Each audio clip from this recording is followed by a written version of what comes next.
This is going to be a quick one, but if you have a little warning right here that says check DRL system, and you just installed LEDs like I did with some of these,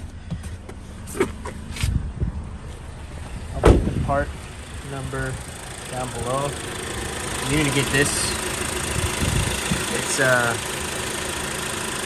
forgot the exact name, but it's just so that you don't have as much voltage going through it. This is a DRL, and they need to have a low and a high setting. I don't know why it's flashing in the video, but it's not flashing right now. I'll put the link of what it's called, but it's plug and play.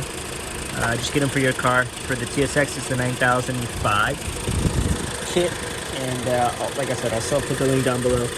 And then the little warning light will go away. Next, I'm going to work on trying to get that freaking light to go away for the airbags since I replaced them all already. Other than that, I think we're good to go.